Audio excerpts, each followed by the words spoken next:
There is potential for an $18 trillion boost to trade. That's according to the Dubai Multi-Commodities Centre, also known as DMCC. The latest report they produced says that US-China trade war and the economic recovery from the COVID crisis will define the trade landscape of the next decade. My guest this morning is Feryal Ahmadi, Chief Operating Officer over at DMCC. Feryal, great to have you with me this morning. Just put in context for me. We've got a new Biden administration. There's a lot of hope that China-US relations will improve, but it's perhaps a little bit naive. I mean, the whole of Europe could coalesce with the US. Is that what will define trade in the next 5 years? Are we overly optimistic? Good morning.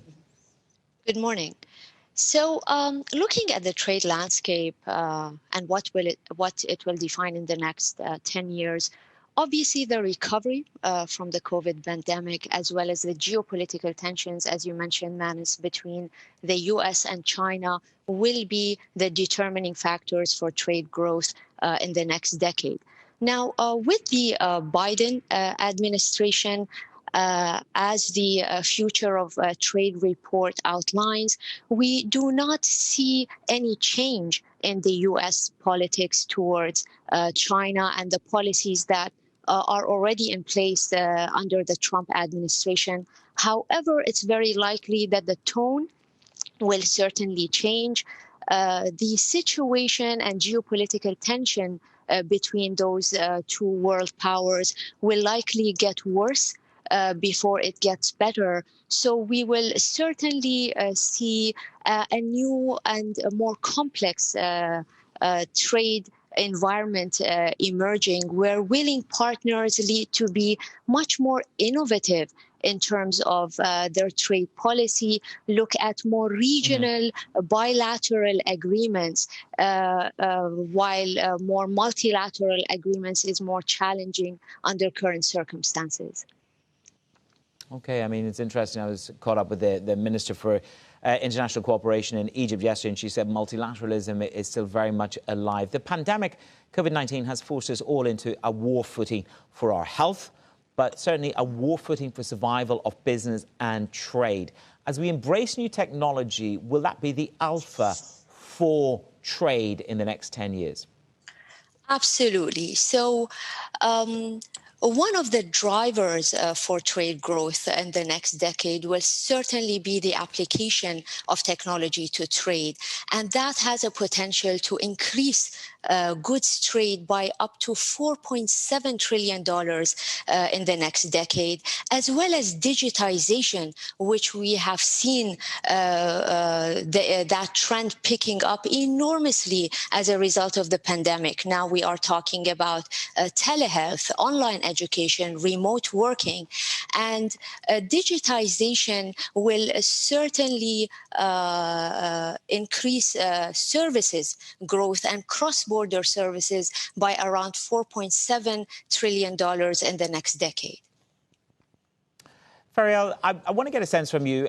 Dubai is a trading hub. The very genesis of Dubai was trade, and part of that is the gold market. I want to get your response. The London Bullion Market Association has threatened to blacklist a number of countries, and Dubai is one of them. The UAE is one of them, if they fail to meet certain new standards on laundering and responsible gold sourcing. Now, they were expecting a declaration from us by December the 11th. Have you responded? Will the DMMC change its regulations in response to the London Bullion Association's call to action? So let me step back a little bit and talk about commodities in general.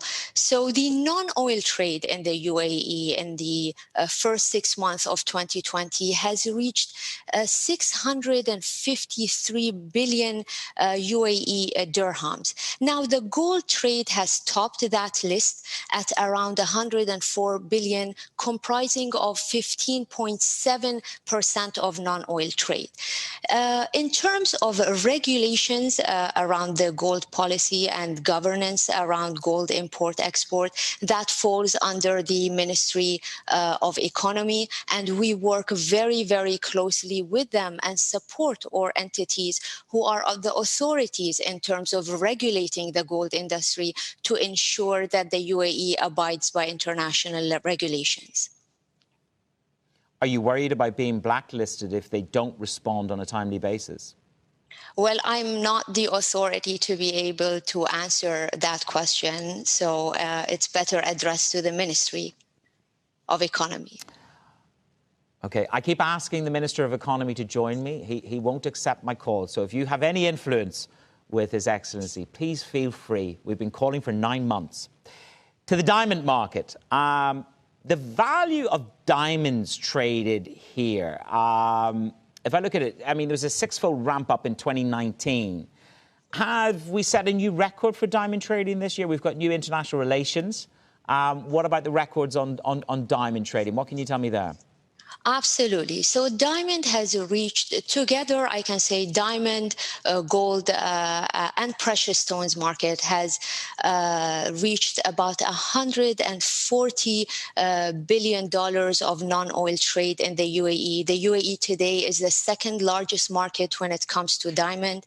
And with the Israel-UAE peace accord that took place earlier this year, I think with two global partners in the diamond industry coming together, that further opens markets, opens a lot more bilateral opportunities and growth in this particular sector. I mean, the next day following the peace deal with Israel, the Dubai Diamond Exchange under the DMCC signed with the Israel Diamond Exchange. Now we have a representative office in the Israel Diamond Exchange in Tel Aviv, and they have a representative office in the Dubai Diamond Exchange, and that sets the scene for more and more trade to come through in the diamond industry moving forward. Do you think you'll physically put people on the ground in Israel and vice versa here into DMMC? Absolutely, yes. That is certainly the plan, and we will be expanding there as well. Okay, listen, we wish you well.